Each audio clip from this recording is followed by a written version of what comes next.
My name is Bill Dohse. My name's Brad Nicholes. My name is Eric Olson. I'm with Viper Drones. Thank you all for joining us here today. Going to talk a little bit about some drones and activity in the energy industry, as well as other industries and some of the applications it can be brought into. This is a great topic. I absolutely love talking about this topic. I've been covering it since 2007. I'll never forget in 2009 when I interviewed a gentleman who just got back from, actually Tommy Kenville from North Dakota, and he just got back from Israel, and they had drones the size of honeybees, and this was back in 2009, so I can only imagine what's going on in the world of drones today. But then again, drones are all about what data they're getting these days. So, gentlemen, thank you for joining us, and first of all, talk to me a little bit about your guys' company and what kind of services you offer. Well, my company is, my son and guy's company is B.A.D. Drones. We offer a wide variety of services anywhere from oil field thermographics to surveying, mapping. We have a partner here on the line with Brad and Eric. They represent Viper Drones. They're really the stepping. I don't know what the right word is. The ground control for things, and I probably should let them speak more about what they do. Well, the B.A.D. Drones is the company, and the Viper Drones, are you guys like the manufacturer or the drone supplier? Talk to me about that relationship. Actually, we are a hardware integrator. We're more of an engineering company that we take off-the-shelf products and integrate them together and make them play, where we can fly them on the drone, different kind of cameras that have different sensing capabilities, and we can hang them on the bottom of a drone, and we fly them in an oil field and detect leaks and have all the camera control functions right at our fingertips from the same controller you're flying the drone from.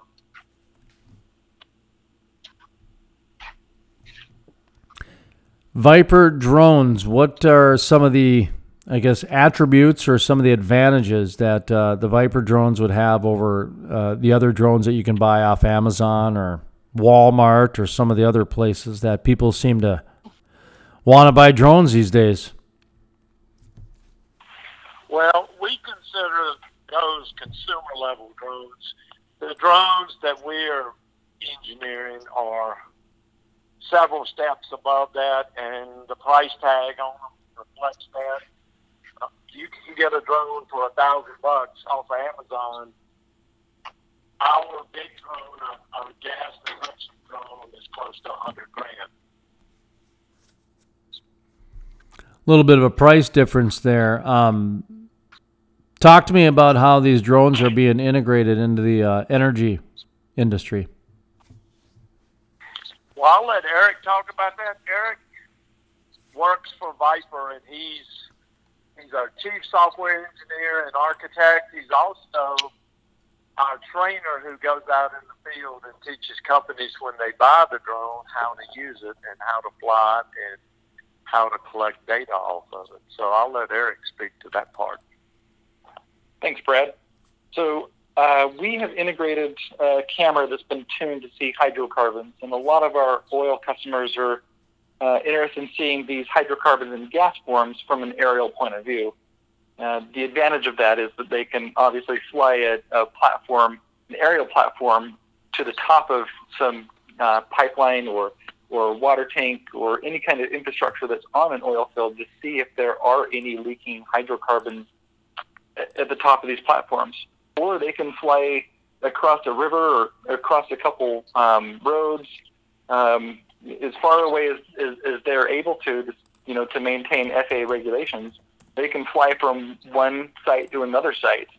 And that's exactly what our customers are doing now, is they're able to park their vehicle at one particular location, put our platform up in the air that we've integrated this OGI camera onto, and then fly from one infrastructure piece to another infrastructure piece. And it saves them time of, getting a boom truck, towing the boom truck, or driving the boom truck from location to location. Now they just get our platform and they fly it until the batteries run out, and they land it, and then they fly it again. That's interesting about the hydrocarbons. One of the things that we used to talk about on our programs is where the world of drones is going. And this was 10 years ago and then 5 years ago. It's amazing to think at where we're at today. The example we used to give was that imagine a drone flying over a row of sunflowers or potatoes. And the drone would identify a single plant where potato blight was on a single leaf. And then it would send some information to another drone, which might be a four-wheel drive drone or maybe a flying one. And it would go over and it would like perfume mist a pesticide or a fungicide or whatever it might be onto that single leaf, causing, impacting savings beyond belief with the use of petrochemicals and the use of pesticides, and just the whole concept of it is become almost where we're at today. And when I think about that translating into the energy industry, and you mentioned the word hydrocarbons, talk to me about how advanced we are nowadays with, can we get down to the hydrocarbon level, I guess, for detection, or where are we at with the science behind this? Well, the science is all developed by a company called FLIR, and they've built these cameras that are absolutely amazing. They're tuned to see these actual hydrocarbons in gas forms. So this camera, as Brad said, we've integrated it and put it onto a mobile platform. And yes, right now we are actually able to see, methane and benzene and all the zenes, I think is what the joke was the other day we heard. Is that what it was, Brad? All the things, yeah. Yeah. All the things, that's right, yeah. So it's the camera that we're using is amazing, and we've just put it together with another technology that's amazing. We're using these aerial platforms that have matured over the last 10 years, just like you're saying, and we put amazing things on them. We're just combining these incredible technologies we're exploiting these to help our customers see where they're actually leaking hydrocarbons on their fields, and it's reducing pollution. It's helping them with their production costs. Like, they're not losing stuff that they can actually sell. So it is amazing, and we are there. We are to the point now where our customers are flying daily, many times a day. One particular customer is able to fly many times per day to go search and look for these problems that we've helped them, find with our aerial platforms. What are some of the? Go ahead. They used to do this by having a handheld camera and literally walking around with a handheld camera trying to find these leaks. As Eric has said, now with this drone and multiple sets of batteries, they can hit multiple sites from one takeoff point and see it from an aerial perspective looking down, and you don't have safety issues of workmen having to climb up on scaffolding or go up on the top of the tank racks and walk around. The drone is just hovering right overhead, and they're able to control the camera and swing the camera around or swing the drone around and get any perspective if they think they see a leak. So it also enhances worker safety. What are some of your barriers to entry when it comes to drones? It's a pretty highly regulated spot. You mentioned the difference between a commercial and consumer. And in North Dakota, where I'm from, North Dakota, listen to that cover though. We're one of 6 test states that allow these drones to happen, and so we're pretty well controlled. Being a test state doesn't mean as much, as it does, except for there's a lot of control over it. I'm hearing that as one of the issues of trying to break into, like, say, a North Dakota. What are some of the barriers to your marketplace entry, and what are some of the successes that you guys have found, both sides of the coin?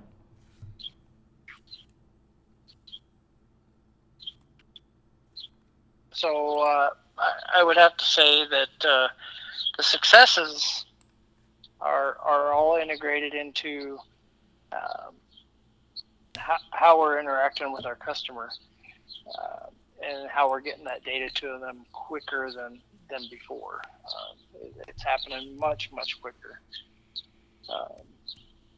Eric would have more info onto where the technical data of how we're doing that, but that's where the success is that we're giving them data quicker and more reliable data.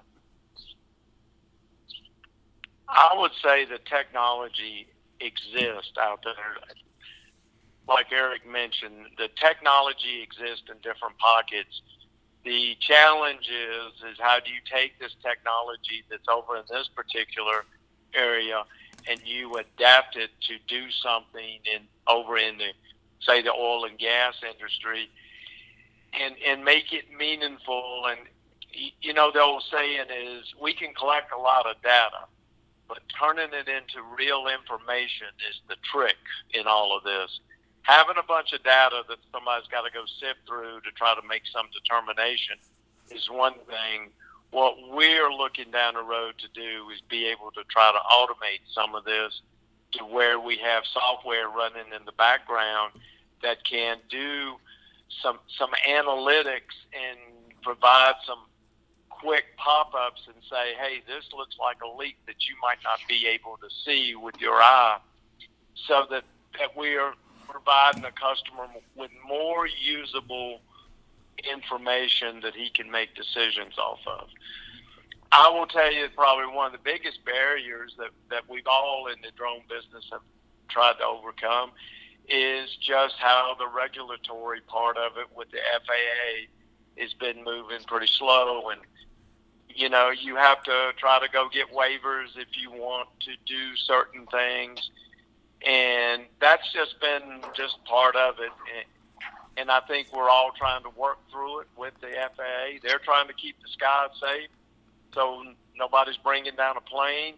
But we're also thinking of all these other things we could do if I could only do this. If I could fly beyond line of sight. If I could fly it at night. So that's the whole challenge across the whole industry, is just the pace that this is evolving and how we can actually put these intelligent machines to work. It's going to pick up speed, and we're going to continue to find very intriguing things for drones to do. Yeah, Brad, correct. I'd like to add to that, if you don't mind. I think the FAA has actually done a pretty good job of allowing people, as far as recreational flyers and all the way up to enterprise class flyers, and pilots, and general aviation, commercial aviation. They've done a really good job of actually allowing and making things possible and safe for everybody. There are a lot of gray areas, but, you know, other countries that I've visited and I'd like to fly into, I've had to get special permits to fly. Like the Middle East, there was a country over there that was actually very difficult to get a license to fly. Same with Costa Rica. Here, if you want to fly recreational, you can. You don't need the Part 107 for the commercial aspects of it. We actually have it pretty good here, and I think the FAA has done a good job. And it'll be interesting to see how these gray areas move into more black and white defined areas, and it's just very interesting to see that. So I just wanted to say that I think the FAA has actually done a pretty good job, and I think they're relatively easy to work with. How about some of the energy companies with the acceptance of technology? The example I'm thinking of is I remember 5 years ago sitting in a meeting in Bismarck, North Dakota, where they were given the green light to crop dusters to go check on pipelines. And I remember thinking, going, my God, we've been doing drones for how long, and we're still using crop dusters? Well, the next year, the same meeting, they started using drones and never acted like crop dusters even existed. So, I mean, it's like they accepted it in the course of a year and never spoke of the former again. How are you guys seeing some of the acceptance of technology? Is there a little bit of resistance and then a quick acceptance, or is it a slow process for them to bring it on? Does that question make sense? It does make sense, and I think that people are generally really excited to exploit the technology and take advantage of it. I really haven't seen a lot of people show a lot of resistance. People are really actually welcoming to it, and they want to use it.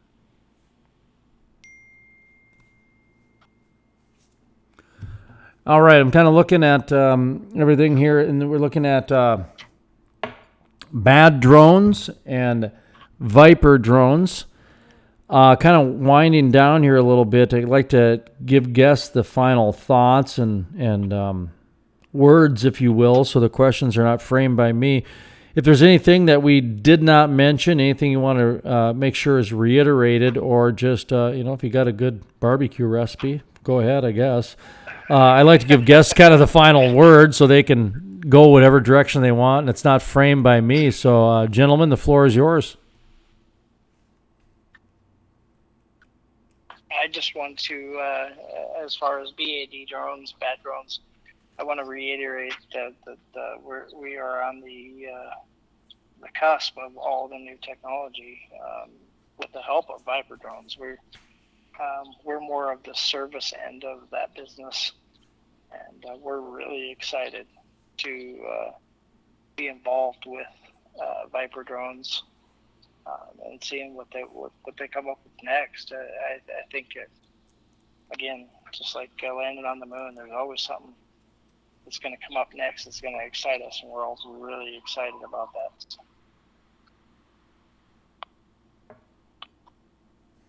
So for Viper drones, I will say we are a small company made up of engineers, and we're always looking at new technology and where we can apply technology.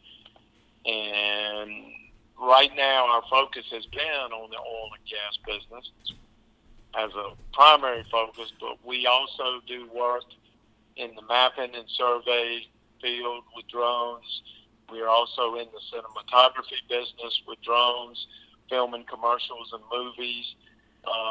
We are a pretty broad company, but today, with B.A.D drones being on our team and working in the service part of the oil and gas, Eric and I are highly focused on this whole oil and gas leak detection, being able to detect leaks on pipelines. That seems to be an emerging issue that people are looking for solutions for. How do I find a leak in a buried pipe? So we're working on that as we speak today. But yes, I think technology is being applied, and it's changing the world as we know it.